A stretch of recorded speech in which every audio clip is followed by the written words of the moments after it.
بسم اللہ الرحمن الرحیم نحمدہ ونصلی علی رسول الکریم اما بعد اعوذ باللہ من الشیطان الرجیم بسم اللہ الرحمن الرحیم کل من علیہا فان ویبقى وجہ ربک ذو الجلال والاکرام صدق اللہ العلی العظیم۔ حدیث مبارکہ میں آتا ہے، اس کا مفہوم ہے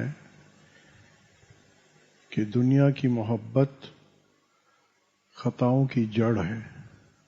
ایک اور حدیث مبارکہ جو آپ نے سنی ہوئی ہے بارہا، تھوڑا میں پڑھ لیتا ہوں دوبارہ۔ یہ ثوبان رضی اللہ تعالیٰ عنہ سے سنن ابو داؤد کی روایت ہے۔ ثوبان رضی اللہ تعالیٰ عنہ کہتے ہیں کہ رسول اللہ صلی اللہ علیہ وسلم نے فرمایا کہ قریب ہے کہ دیگر قومیں تم پر ایسے ہی ٹوٹ پڑیں جیسے کھانے والے پیالوں پر ٹوٹ پڑتے ہیں۔ تو ایک کہنے والے نے کہا کہ ہم اس وقت تعداد میں کم ہوں گے؟ آپ صلی اللہ علیہ وسلم نے فرمایا نہیں، بلکہ تم اس وقت بہت ہوگے، یعنی تعداد تمہاری بہت ہوگی، 2 ارب مسلمان ہیں اس وقت، لیکن تم سیلاب کی جھاگ کی مانند ہوگے۔ اللہ تعالیٰ تمہارے دشمن کے سینوں سے تمہارا خوف نکال دے گا اور تمہارے دلوں میں وہن ڈال دیں گا۔ تو ایک کہنے والے نے کہا، اللہ کے رسول صلی اللہ علیہ وسلم، وہن کیا چیز ہے؟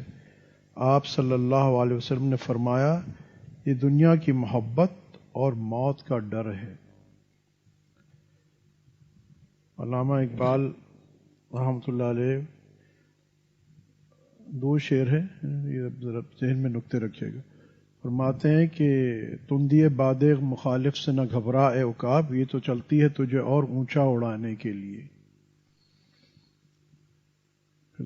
ایک دوسری جگہ فرماتے ہیں، فضائے بدر پیدا کر کہ فرشتے تیری نصرت کو اتر سکتے ہیں اب بھی، قطار اندر قطار اب بھی۔ یہ 2 حالات حاضرہ کے تحت 1-2 چیزیں عرض کرنی ہے کہ فی الوقت ہمارے ارد گرد جو حالات بنتے جا رہے ہیں، آپ سب واقف ہیں، جو فلسطین میں جو ظلم ستم ہو رہا ہے،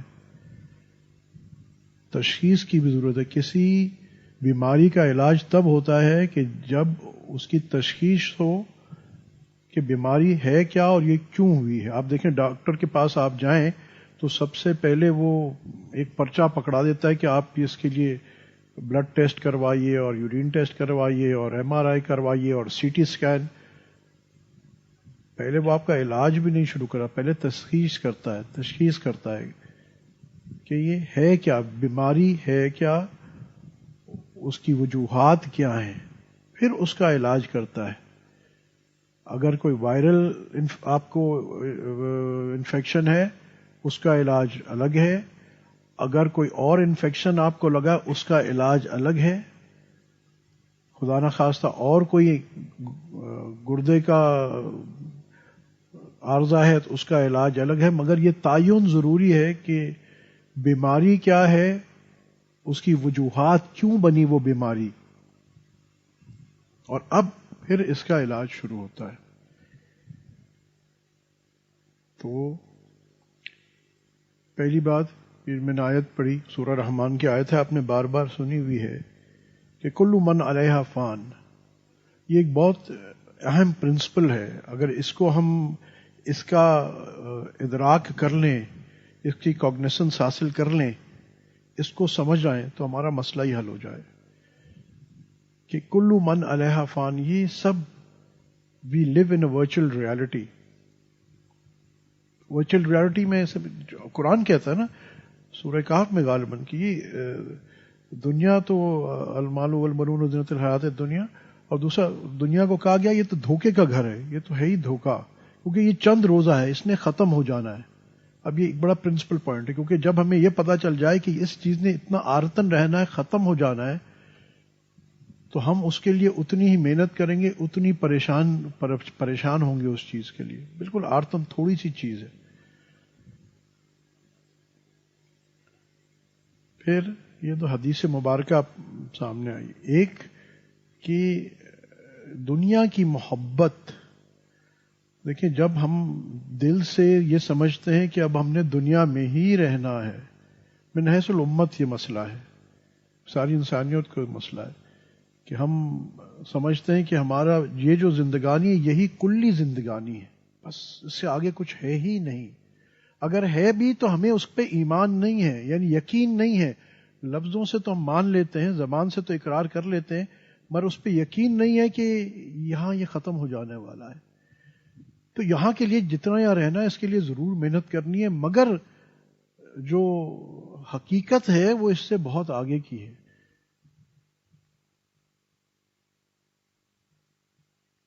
یہ اگر دنیا، اللہ پاک تو کہہ رہا ہے کلو من علیہا فان، ہر چیز کو فنا ہے، سوائے اللہ کی ذات کو ہر چیز کو فنا ہے.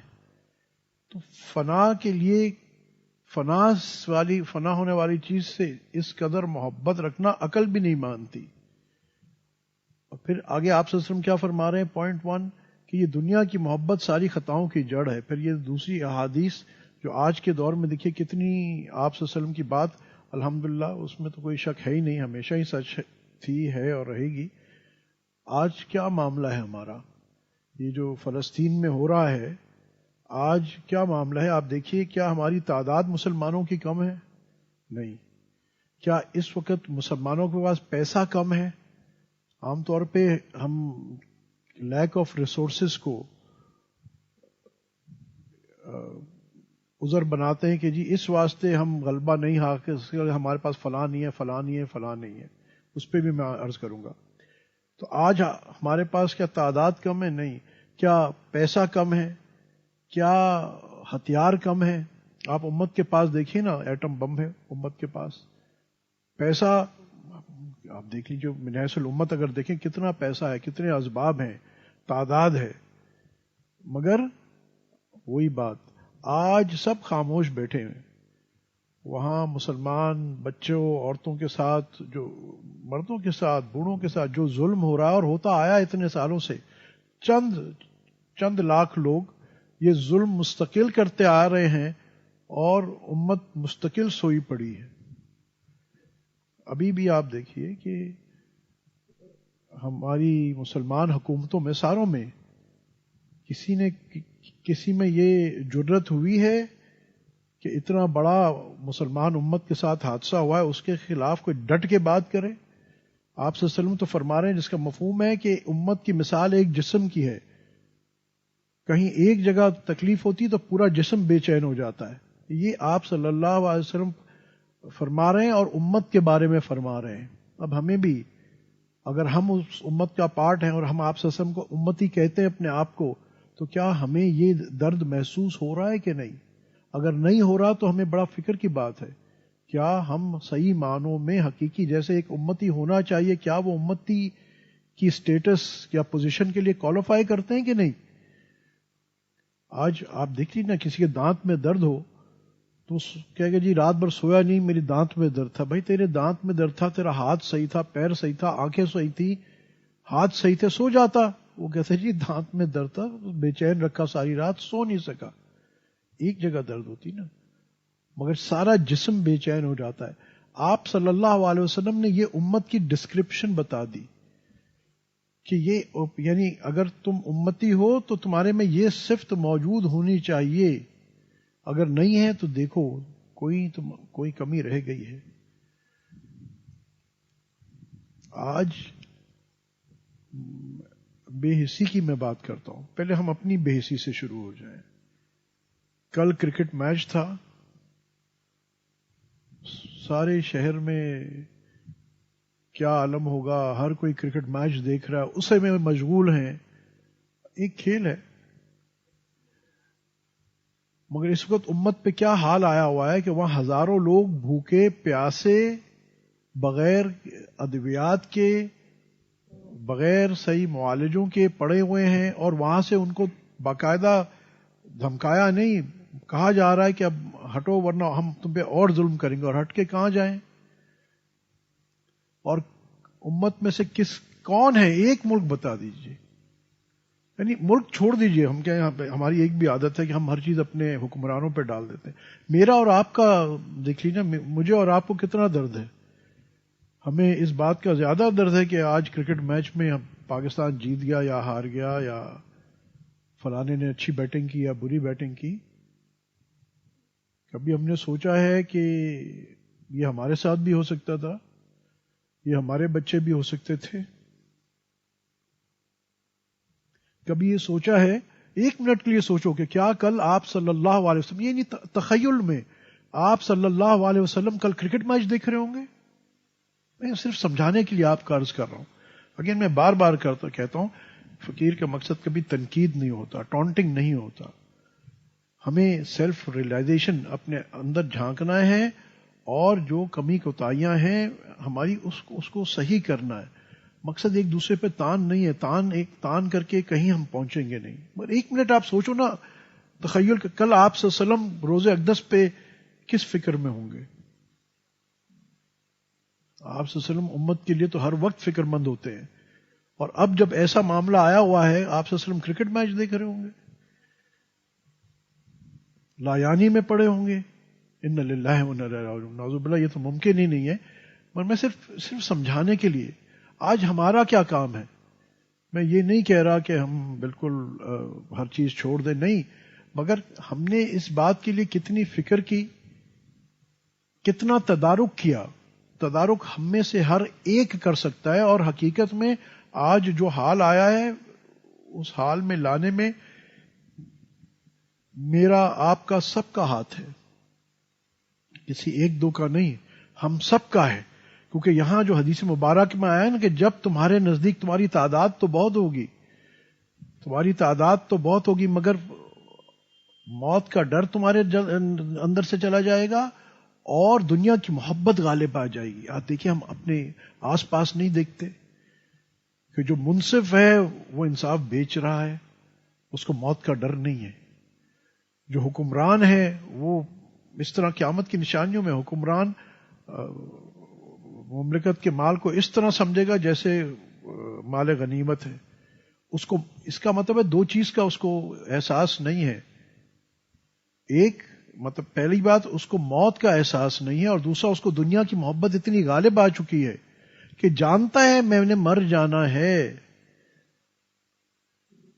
مگر اس کے بعد بھی وہ جب اقتدار کی کرسی پہ آتا ہے، جب وہ انصاف کی کرسی پہ آتا ہے، جب کسی عہدے پہ آتا ہے، اور ہم میں سے ہر ایک کسی نہ کسی عہدے پہ ہے، کہیں نہ کہیں ہر ایک کی چلتی ہے، اپنے دفتر میں، اپنے کاروباروں میں. وہاں ہم شریعت کے قانون کیسے دھجیاں اڑاتے ہیں؟ کیوں؟ کیونکہ ہمیں وہی بات ہے، موت پہ یقین نہیں رہا. دوسرا یہ کہ اب دنیا کی محبت، موت کا ڈر نہیں رہا، اور دنیا کی محبت غالب آ گئی.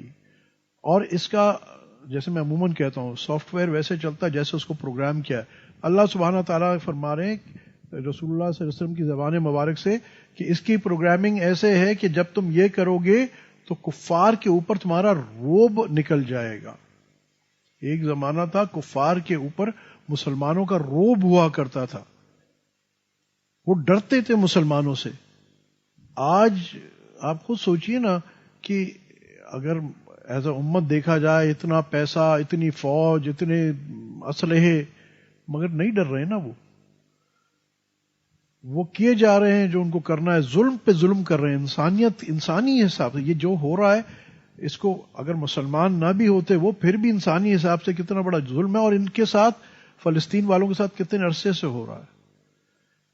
اور مسلمانوں کے ساتھ آپ دیکھیے کیا عراق میں کیا ہوا، کھلم کھلا عقلاً ویپن آف ماس ڈسٹرکشن کے نام پہ آتے ہیں، لوٹ کے، تباہ کر کے، بچوں کو مار کے. ادویات عراق میں بند ہوئی، سب کو پتا ہے کیا ہوا جب انویژن ہوا تھا عراق کا. اور آخر میں بڑے آسانی سے کہہ دیتے ہیں وہ تو ہمیں غلط خبر ملی تھی، ویپن آف ماس ڈسٹرکشن تو تھا ہی نہیں ہوا. کھلم کھلا نظر آ رہا ہے کہ کیا ہو رہا ہے. امت میں کسی کو کوئی جو بھی رہیں گی کہ امت کے بچوں کے ساتھ، ماؤں بہنوں کے ساتھ کیا ہوا، کتنا ظلم ہوا؟ کچھ بھی نہیں. آج بھی موقع ملے تو مجھے H1 ویزا لگانا ہے، اور B2 لگانا ہے، اور فلانا لگانا ہے، اور امریکہ میں جا کے بس جانا ہے. دنیا کی محبت ہے نا. کیا کہیں گے پھر ان معاشروں میں جو بستے ہیں. میں اگین ایک آبزرویشن عرض کر رہا ہوں. وہ وہاں رہ کے صحبت سالے تورا سوالے کنت، صحبت توالے کرت والے کرت، آہستہ آہستہ وہیں اسی رنگ میں ڈھل جاتے ہیں. ہمارے اپنے جو بھائی اور دوست احباب جاتے ہیں، یہاں کتنے ہی دین کے پابند ہوتے ہیں، وہاں جاتے ہیں تو ان کی بچیاں ٹی شرٹ اور برموڈاز اور میں نہیں گھوم رہی ہوتی. اچھے لوگ ہوتے ہیں، اچھی دینی ذہنیت کے لوگ ہوتے ہیں، مگر ماحول خراب کر دیتا نا. مگر وہاں کس واسطے جا رہے ہیں؟ دین بچانے تھوڑی جا رہے ہیں، وہاں دنیا کی محبت میں جا رہے ہیں نا. دین کو قربان کر کے دنیا کی محبت میں جا رہے ہیں. تو کیا ہوا؟ یعنی دو تین چیزیں. ایک تو ہمیں موت کا ڈر نہیں ہے. اگر موت کا ڈر ہوتا تو میں سوچتا میری اولاد کو جو میں خراب کر رہا ہوں، قیامت کو میں نے مرنا اور اللہ کو حساب دینا. ایک بات. دوسری بات، مجھے یہ ڈر ہوتا کہ میں وہاں جا کیوں رہا ہوں؟ ہجرت کس واسطے؟ ہجرت کی بہت بڑی فضیلت ہے، مگر کس کے لیے؟ دین کے لیے، دنیاوی مال کا کمانے کے لیے صرف. اور ایسے ہی دارالحرب میں جانا کہ جہاں ایمان کے خطرے ہو جائیں. پھر بہرحال یہ موضوع سے ہٹ جائیں گے، مگر میں صرف عرض کر رہا ہوں یہ چیزیں ہمیں صرف اپنے اندر ٹٹولنی چاہیے تاکہ ہمارے مرض کی تشخیص ہوئے کہ آج یہ کیا ہو گیا ہے کہ ہماری سب چیزیں، اتنی تعداد، پیسہ، ویپن سب ہوتے ہوئے اس طرح ہمارے ساتھ درگت بنائی جا رہی ہے. کھیلا نہیں جا رہا ہمارے ساتھ. دیکھو دنیا کی محبت ہم پہ کیسے غالب آ گئی کہ آج ہم سے ورلڈ بینک اور IMF نہیں کھیلتا. الٹے کھڑے ہو جاؤ جی صاحب، سیدھے کھڑے ہو جاؤ جی صاحب، یہ کرنا ہے پیٹرول بڑھاؤ جی صاحب. کیوں؟ دنیا کی محبت. اس دنیا کی محبت میں ہم نے اپنی جو ہماری ضروریات نہیں تھی وہ خرچے ہم نے کرنا شروع کر دیے. اور پھر اب کیا کہیں گے کہ جو صاحب اقتدار تھے انہوں نے موت کا ڈر نہیں تھا، پیسے لوٹنا شروع کر دیے. مگر پھر میں کہتا ہوں یہ صرف صاحب یہ وہ کہتے ہیں جیسے تمہارے اعمال ہوں گے ویسے تم پہ حاکم ہوں گے. تو یہ یاد رکھیے گا کہ یہ نہیں آپ فارغ ہو جائے یہ سب اوپر والے خراب ہیں. نہیں، ہم خراب ہیں، ہم خراب ہیں. مجھے موقع ملتا ہے میں لال بتی توڑ دیتا ہوں. توڑنے کے بعد جب پولیس والا مجھے جائز روکتا ہے تو میں اس کو سیدھا یہ نہیں کہتا کہ جناب ٹھیک ہے چلان کاٹ دیں. میں بھی کہتا ہوں اچھا یار 100-200 روپے لو اور جانے دو. اور میں اس کو کوئی غلط کام نہیں سمجھتا. دیکھیں ہم میں سے ہر ایک کیا کر رہا ہے. میں بھی یعنی ہماری ایک ایک چیز اگر میں عرض کروں تو پتہ نہیں ہم کہاں نکل گئے. میں بھی اپنے نوکری پہ جاتا ہوں اور وہاں کا لیٹر ہیڈ اور اس ٹائم پہ خود اسٹاک ایکسچینج ٹریڈنگ کر رہا ہوتا ہوں، حالانکہ کمپنی کا ٹائم ہے، بیچا ہوا ہے میں نے، مگر میں اس کو گناہ سمجھتا بھی نہیں ہوں. چاہے جو رشوت لے رہا ہے پرائیویٹ کمپنیز میں بھی، جو پرچیزر ہوتا ہے عام طور پہ جس کو اختیار ہوتی ہے، اکثر یہ دیکھتے ہیں بڑی بڑی بلوں میں اور سب جگہ آپ دیکھتے ہیں. تو آپ یہ بتائیے کہ یہ ہر کوئی اپنے معاشرے میں، وہ جو جنرل بیٹھا ہے اور وہ صدر بیٹھا اس کو چھوڑ دو، پہلے اپنی تو باتیں کرو. کیا ہو گیا؟ یہ آدمی موت سے نہیں ڈر رہا، دیکھ رہا ہے میں اپنے بچوں کو حرام کھلا رہا ہوں، دیکھ رہا ہے کہ میں اپنا انصاف بیچ رہا ہوں، دیکھ رہا ہے کہ میں یعنی حکومت کے مال کو اپنے گھر میں استعمال کر رہا ہوں، سب دیکھ رہا ہے. مگر کیا ہے کہ موت کا ڈر نہیں ہے اور دنیا کی محبت آ گئی. نیٹ رزلٹ کیا ہے کہ اب امت کا جو ایک یعنی پہلے کفار مسلمان کا نام دے کے ڈرتے تھے، لرزتے تھے، آج کیا معاملہ ہو گیا ہے. اور آج خود دیکھیے، ابھی آگے بھی چلتا رہے گا. ہماری قوم ورلڈ کپ میں زیادہ لگی رہے گی. اور یہ میں اس طرف نہیں جا رہا کہ کرنا چاہیے، وہ ورلڈ کپ دیکھنا چاہیے نہیں جانا، یہ تو علماء جانے اور ان کا کام جانے. میں صرف اتنا بتا رہا ہوں کہ جو ایک ہماری ڈیوٹی تھی. اچھا آپ کہیں گے جی میں کیا کر سکتا ہوں فی الوقت؟ آپ خود میں اپنے آپ کو دیکھوں، میں بالکل کر سکتا ہوں، بالکل کر سکتا ہوں. کیا؟ کم از کم میں نے اور آپ میں ہم میں سے کتنوں نے نفل حاجت شروع کر دیے اس کے لیے کہ اللہ ان ہمارے بھائیوں کی مدد فرما دیجئے. استغفار کی کتنوں نے ہم میں سے شروع کر دی. اللہ یہ ہمارے گناہوں کی نحوست ہے، یہ میرے اور آپ کے گناہوں کی نحوست ہے جو ہم پہ آ رہی ہے. صرف یہ ہم بری ذمہ نہیں ہے کہ جی وہ تو وہاں ہیں، نہیں، یہ جو حال امت پہ آیا ہے، میں اتنا ہی ذمہ دار ہوں. کسی اور کو کہنے سے پہلے میں خود اتنا ہی ذمہ دار ہوں. میں نے کیا کیا؟ مجھے اس بات کا احساس بھی ہوا، ان کی تکلیف کا احساس بھی ہو رہا ہے کہ کیا ہو رہا ہے. الحمدللہ چند لوگ لگے ہوئے، میں یہ نہیں کہہ رہا، بٹ کہتے ہیں ایکسیپشنز پروو دا رول. وہ چند لوگ ہیں، میجورٹی کا ہے. ہم میں سے میجورٹی کیا کر رہی ہے؟ کیا ہم میں سے آپ بتائیے، تہجد شروع کر دی ہم نے، توبہ استغفار شروع کر دی اللہ کی رحمت کو چھوڑنے کے لیے؟ کیا ہم نے کہا اب ہم اپنے گناہ چھوڑنے شروع کر دیں گے؟ لسٹ بنا لیں، 10 گناہ ہیں تو اس میں سے چلو 1 چھوڑ دیں گے، آہستہ شروع تو کریں. ہم نے کیا کیا؟ پھر دوسرا علامہ اقبال جو فرمانے فضائے بدر پیدا کر کہ فرشتے تیری نصرت کو اتر سکتے ہیں. اب بھی مایوسی کی کوئی بات نہیں، مسلمان اور مایوسی کام ہی نہیں ہے.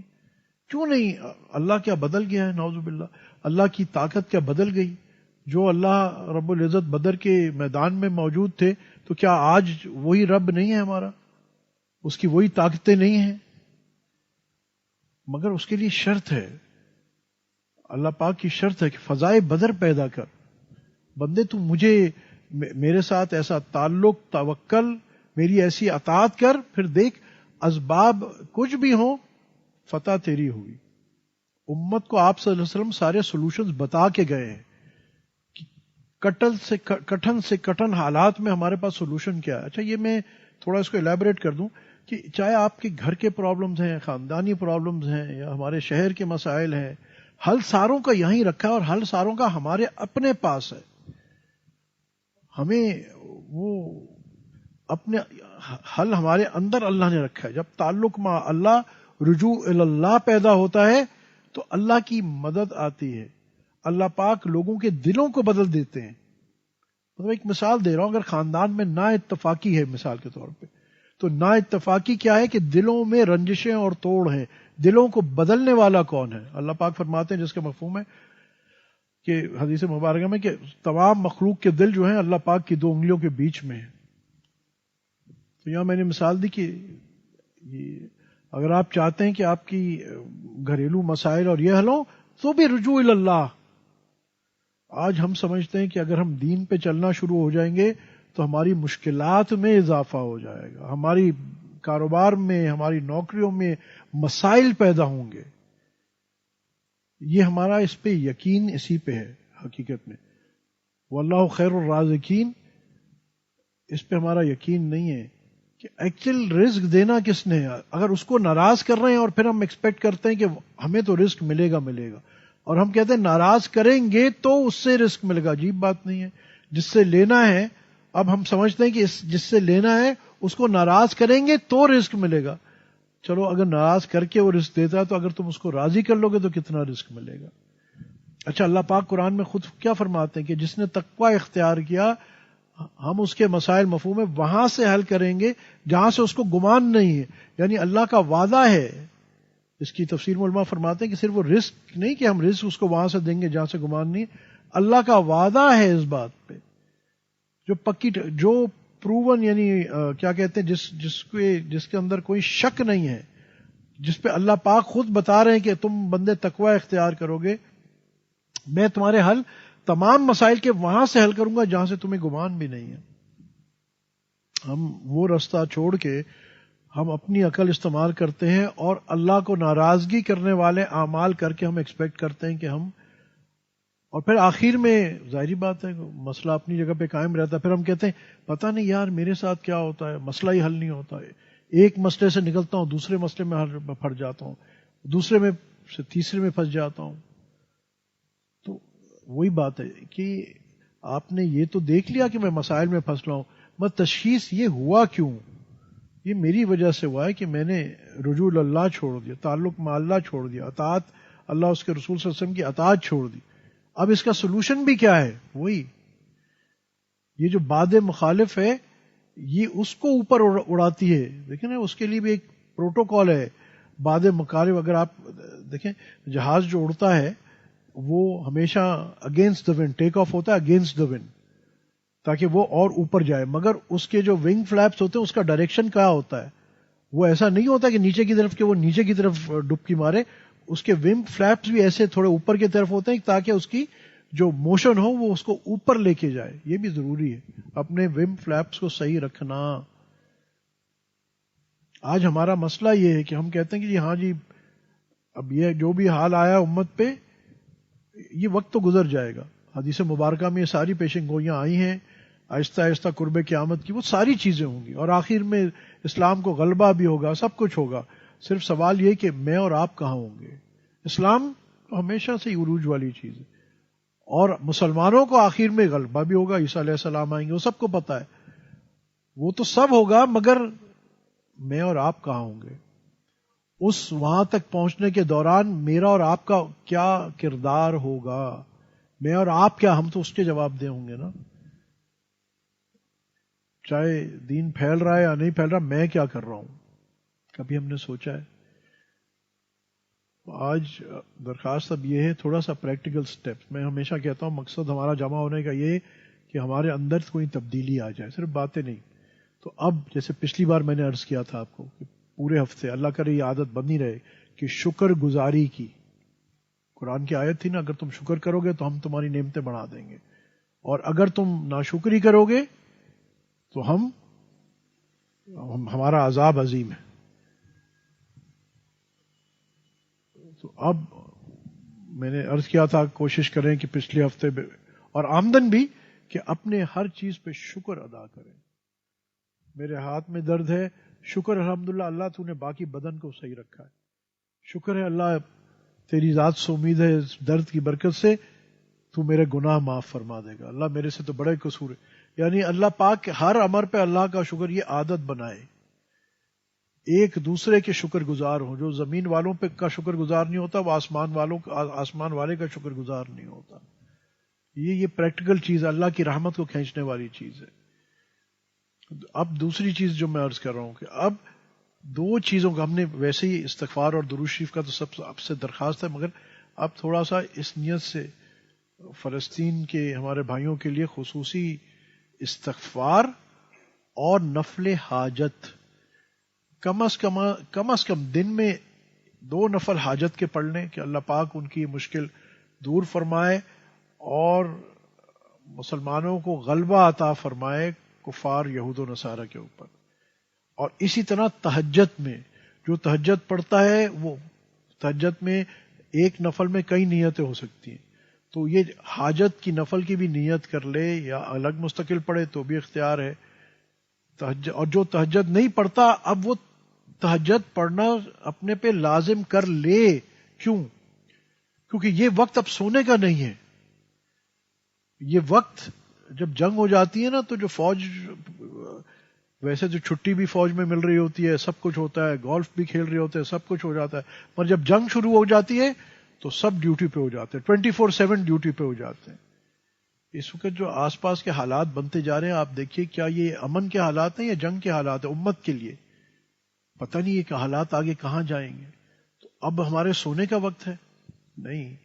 ہم جاگنے سے کیا مراد کہ ہم دن میں بھی اور رات میں بھی کہ جہاں سے مسئلے حل ہوں گے اس ذات کے آگے جھکے، اپنی کمزوری کا اقرار کریں، اپنی کمی کوتاہی کا گناہوں کا اقرار کریں، معافی مانگیں اپنے لیے اور امت کی طرف سے اہتمام سے. دیکھیں یہ جو جملے میں نے کہے نا، ہم لوگ گھسے پیٹے جملے 1000 مرتبہ آپ میں نے سنے نہیں، مگر دل سے سنیے اس بات تو دل سے ارادہ کریے اور دل سے اللہ کو حاضر ناظر جانتے ہوئے یہ اعمالات سے شروع کریں. چاہے کم تعداد میں آپ ایک تسبیح استغفار کی توجہ سے پڑھیں، رو کے اللہ کے آگے گڑگڑا کے، بہت اچھا. میں یہ نہیں کہہ رہا ہوں کہ 10 لاکھ پڑھیں، جس کو جو توفیق ہو جائے بہت اچھا، بٹ ویری سمپل. دن میں 2 نفل حاجت، رات کو تہجد کا 2 نفل، ایک تسبیح تہجد میں، ایک تسبیح دن میں استغفار کی. اور سوچتے ہوئے کہ امت کے بچوں کا عراق میں اور مختلف ممالک میں کیا حال ہے، اور برما میں کیا حال ہے، اور فلسطین میں کیا حال ہے. امت ہے نا، ہمارے بھائی ہیں، ہمارا ہی جسم ہے. ہو سکتا ہے کہ شاید ہماری دعائیں صحیح، اللہ پاک نے 2 قسم کی طریقے، ایک معلق ہوتی ہے، ایک مشروط ہوتی تقدیر. ایک تو اٹل ہوتی ہے اور ایک ہوتی ہے کہ اگر فلاں نے یہ دعا مانگ لی اس کے لیے تو یہ کام ہو جائے گا، نہیں مانگی تو نہیں ہوگا. ہو سکتا ہے آپ کی دعا سے اللہ نے لکھا ہو کہ فلاں نے اگر دعا کر لی تو میرا عذاب ٹھنڈا ہو جائے گا، تو ہو سکتا ہے اللہ کی تقدیر میں اللہ نے جو لکھا وہ آپ ہی ہوں. تو کتنا آپ کا راتوں کو اٹھ کے گڑ گڑا کے اللہ سے مانگنا ہے امت کے لیے، اور استغفار کا اس طرح اہتمام کرنا ہے. ہم بڑا ایز اے ریچول، لیکن آپ یہ 3 تسبیحات ہمارے سلسلے میں بھی بتاتے ہیں، جماعتوں میں نکلتے ہیں وہاں بھی بتاتے ہیں، تو کوئی تو ان 3 تسبیحات کی اہمیت ہوگی. اور کیا کم سے کم بتاتے ہیں مجھے نا، ایک تسبیح دن میں اور رات پڑھو، یہ تو کم سے کم ہے، منیمم چلو اتنا تو کرو. مگر کیوں یہ استغفار، درود شریف، تیسرا کلمہ، اس میں کیا اہمیت، کیا کوئی راز تو ہوگا نا؟ یہ اللہ کو کوئی ایسا راضی کرتی ہوں گی نا، اللہ کی رحمت کو کھینچتی ہوں گی نا، اللہ کے غصے کو ٹھنڈا ایسا کرتی ہوں گی نا. آپ نے کبھی سوچا ہے یہ کیوں ہے؟ یہ جسٹ بائی فلو. ہم کبھی غور نہیں کرتے، تفکر نہیں کرتے، حالانکہ تفکر پہ کتنی بڑی نعمتوں کا وعدہ کیا گیا. وہ یہی ہے کہ یہ کیوں، ہر کوئی یہ کیوں بتاتا ہے. اور اس کو اگر اہتمام سے کر لیں آپ، انشاءاللہ اللہ کے فضل سے، اللہ کی رحمت آپ اپنی زندگیوں میں بھی دیکھیں گے. اور انشاءاللہ اس وقت دوسری طرف میں عرض کر رہا ہوں کہ کوئی ہماری نا امیدی نہیں ہے، مگر ہمارا کیا معاملہ ہے؟ بقول علامہ اقبال رحمۃ اللہ، بتوں سے امیدیں خدا سے نا امیدی، بتوں سے امیدیں خدا سے نا امیدی، مجھے یہ تو بتا اور کافری کیا ہے. آج ہماری ساری امیدیں کہاں ہیں؟ دیکھیں نا ہم لوگ کیا کر، IMF نے قرضہ دیا تو پاکستان بچے گا، ورلڈ بینک نے یوں کیا تو پاکستان بچے، فلانے نے یہ کیا تو پاکستان بچے گا. فعین اللہ کہاں گیا؟ سوچئے نا. این جو اللہ ناکامی کے رستے بتا رہا ہے، ہم ان کو دھڑلے سے کامیابی کا رستہ جان کے اعلانیہ اس کے پیچھے بھاگتے ہیں. اللہ پاک جس چیز سے منع کرتا ہم اعلانیہ وہی کرتے ہیں، اور پھر کہتے ہیں پتہ نہیں کامیاب کیوں نہیں ہو رہے. تو اب کرنے کا کام کیا ہے؟ Get back to basics. اپنی بیماری کی تشخیص کر کے جو غلطی ہو گئی کوئی بات نہیں، ہو گئے، انسان تھے نا. آج میں اور آپ وَمَن يَعْمَلْ سُوءًا أَوْ يَظْلِمْ نَفْسَهُ ثُمَّ يَسْتَغْفِرْ اللَّهَ يَجِدِ اللَّهَ غَفُورًا رَحِيمًا. اللہ پاک فرما رہے ہیں کہ جس نے مفہوم گناہ کیا، اس نے اپنے نفس پہ ظلم کیا اور پھر اس نے توبہ کی، تو تحقیق پائے گا اللہ کو غفور رحیم. اللہ کی رحمتوں کو وعدہ ہے. اور اللہ پاک قرآن میں کہتے ہیں میں تو توبہ کرنے والوں سے محبت کرتا ہوں. صرف یہ نہیں کہ توبہ کرنے والے کو معاف کر دیتا ہوں. تو آج ہم اپنے گھرانے میں آس پاس دوست احباب کو بھی اس پہ لائیں کہ بھائی یہ واٹس ایپ پہ فحش لطیفے بھیجنے کا وقت نہیں ہے، لایانی لطیفے اور سیاسی تہمتیں بھیجنے کا وقت نہیں ہے، وقت گزر گیا وہ. ہم اب دیکھیں ہم کتنی تہمتیں میں اور آپ لگاتے ہیں دن میں، فلانے نے یہ کر دیا، فلانے کچھ پتہ نہیں ہو، کوئی تحقیق نہیں ہے. اور ایک اور ڈرامہ آیا ہے، نیچے ہم لکھتے ہیں فارورڈڈ ایز ریسیوڈ، اور سمجھتے ہیں ہم مبرہ ہو گئے. حالانکہ حدیث مبارکہ میں کیا آتا ہے کہ جس نے سنی سنائی بات کو آگے کر دیا وہ غالباً جہنمی ہے، اس کا گھر جہنم میں. ہاں جھوٹا اس کا جھوٹے ہونے کے لیے یہی کافی ہے. ہم سمجھتے ہیں کہ ایک تو فلانے نے اتنے پیسے لوٹ لیے، فلانے نے یہ کر دیا، فلانے نے جہاز پہ یوں کر دیا. اگر غیبت نہیں ہے، غیبت کیا ہو تو تہمت لگاتے ہیں، اور تحقیق ہماری کچھ نہیں ہے، تحقیق کچھ نہیں ہے. اور یہ پھر بعد میں لکھ دیتے ہیں ریسیوڈ فارورڈڈ ایز ریسیوڈ. تو رسول اللہ صلی اللہ علیہ وسلم کی زبان مبارک سے تو یہی ہے تم تو جھوٹے ہو، تمہارے جھوٹے ہونے کے لیے ہی کافی ہے. اللہ اکبر. ہمیں اس سے بچنا چاہیے. یہ اللہ کی عذاب کو کھینچ رہی ہیں چیزیں. بالکل جو چیز ہم جو ذکر کی مجلس میں بھی بیٹھ رہے ہیں، تبلیغ میں بھی نکل رہے ہیں، مدرسے میں بھی جا رہے ہیں اور دبا کے غیبتیں کر رہے ہیں، اور دبا کے ٹک ٹاک پہ غیر محرم عورتوں کے اور غیر محرم مردوں کے، چاہے وہ لطیفے ہیں مگر اس کی کیا مقصد کیا ہے؟ تو میں بھی گناہگار ہو گیا نا جب میں نے فارورڈ کیا وہ. اب دیکھیے ہم اس کو گناہ سمجھ رہے ہیں آج نہیں. یہ سب چیزیں اللہ کے عذاب کو کھینچنے والی ہیں. اور پھر ہم کہتے ہیں پتہ نہیں ہمارے ساتھ کیوں. حضرت پتہ نہیں میرا کام ہوتے ہوتے رک جاتا ہے. تیرا کام ہوتے ہوتے نہیں رکتا، تیرا کام ہوتے ہوتے تو خود اس کو روک دیتا ہے، اللہ کی رحمت کو دور کر دیتا ہے. دیکھیں بات میں اپنے آپ پہ کہہ رہا ہوں، مگر ہر کوئی کسی اور کو برا نہ کہے، خود اپنے آپ کو دیکھیں. میں اور آپ کیا کر رہا ہوں؟ جب میں ایک غیر محرم اور کوئی لطیفہ ہی صحیح ہے، مگر ایک بے پردہ عورت کا کوئی کلپ آگے بھیج دیتا ہوں کسی دوست کو، تو کیا میں اس گناہ کو پھیلا نہیں رہا؟ کیا اللہ کی رحمت آئے گی اس پہ؟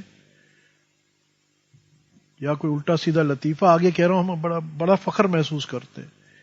یہاں تک کہ دوسری اینڈ یہ بھی ہے کہ جو اکثر کسی نے قرآن مجید کا غلط ترجمہ کر کے، غلط فضیلتیں بیان کر کے جو ثابت نہیں ہے قرآن حدیث سے، وہ بھیجی ہوتی ہے ہمیں اور ہم پڑھے بغیر اس کو فارورڈ کر دیتے. اگر آپ اس کو کہیں گے اللہ کے بندے یہ کہاں لکھا ہے، یہ تو او اچھا میں نے پڑھا نہیں تھا، میں نے کہا آپ کو فارورڈ کر دوں. بھائی مجھے خود یاد ہے ایک دفعہ ایک بڑی عجیب سی تحریر آ گئی اور یہ تبارک الذی کا ترجمہ ہے، تو میں نے کہا یہ تو لگتا نہیں ہے، پھر بھی قرآن شریف کھولا کوئی ترجمہ نہیں تھا. جسٹ بیکاز آپ کوئی اچھی بات کہہ رہے ہیں وہ قرآن کا ترجمہ نہیں بن جاتا بھائی. مطلب ہم چاہے اس آدمی کے بھیجنے والے کا میں کہتا ہوں کوئی بدنیتی نہیں تھی، مگر بیوقوفی ضرور تھی. چیک تو کرو یار، تم کس نے کہا ہے کہ تمہیں یہ میسج فارورڈ کرنا کوئی فرض ہے؟ اور تحقیق تو کر لو. آج کل یہ بھی مصیبت ہے نا کہ ہم علماء سے دین نہیں سیکھتے، ہم واٹس ایپ سے اور یوٹیوب سے اور فیس بک سے دین سیکھتے ہیں. یہ جو کرائسس ہمارا آیا ہوا ہے نا، یہ ہماری اپنی وجہ سے اور ہمارے اپنے ہاتھ میں. It is correctable. اچھی بات یہ اٹ از کریکٹیبل، نا امیدی کی بات نہیں ہے. آج ہم خود اس کی کریکشن کوشش تو شروع کر دیں نا. 100% کامیاب نہیں ہوں گے پہلے دن، مگر اگر 10% بھی ہو گئے، پھر 20% بھی، پھر 30، ایک دن آئے گا اللہ کا فضل سے یہ ساری چیزیں چلی جائیں گی. تو اب بات کو ختم کرتے ہوئے اب ہم نے خاص طور پہ استغفار کا اہتمام کرنا ہے توجہ کے ساتھ. چاہے ایک تسبیح پڑھ لیں، میں یہ نہیں کہہ رہا کہ صرف ایک پڑھیں، زیادہ پڑھیں، چاہے صرف استغفر اللہ کہہ لیں مگر توجہ کے ساتھ.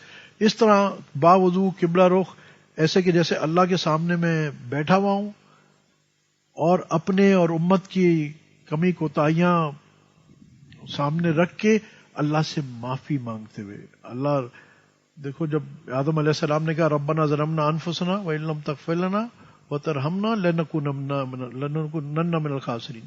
آج بھی وہی سولوشن ہے، اپنے گناہوں کا اعتراف اور اس کی رحمت کی اس سے بھیک.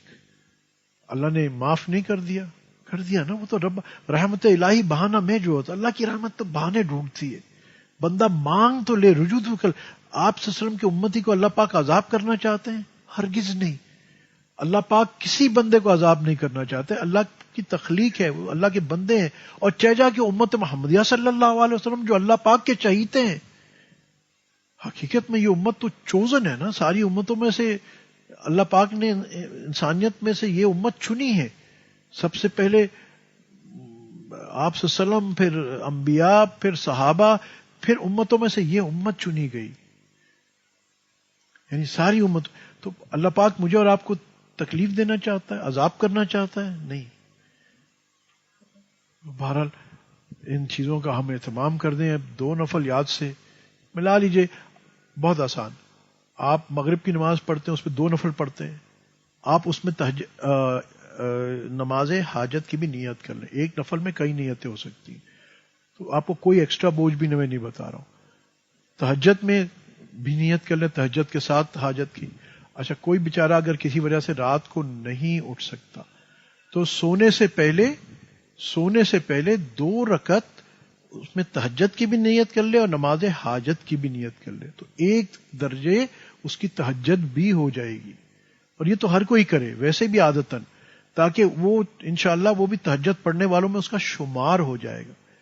آخری تہائی سب سے زیادہ بابرکت ہے، پر اس کا یہ مطلب نہیں ہے کہ آپ اگر دوسری تہائی میں پڑھیں گے تو کوئی فائدہ نہیں ہے. Let us take a start. آگے بڑھانے والی اللہ سبحانہ تعالیٰ کی ذات ہے. اللہ پاک مجھے آپ کو صحیح عمل کی توفیق عطا فرمائے. تھوڑی دیر کے لیے اب مراقب ہو جائے، اپنی آنکھوں کو بند کر لیں، زبانوں کو تالو کے ساتھ لگائیں تاکہ حرکت نہ کرنے پائے، اور دل میں جو الٹے پستان سے 2 انگل نیچے پہلو کی جانب ہے خیال کیجئے کہ اللہ جل جلالہ امن والوں کے ذکر کے انوارات، تجلیات، برکات کا نور حضور اقدس صلی اللہ علیہ وسلم کے سینے مبارک، قلب مبارک سے بزرگان دین سلسلہ عالیہ نقشبندیہ کے توسل سے میرے دل پر آ رہا ہے، جو میرے دل کے اندھیرے، گناہ، قدرات، ظلمات سب مٹا دیتا ہے، اور میرا دل کہہ رہا ہے اللہ اللہ اللہ.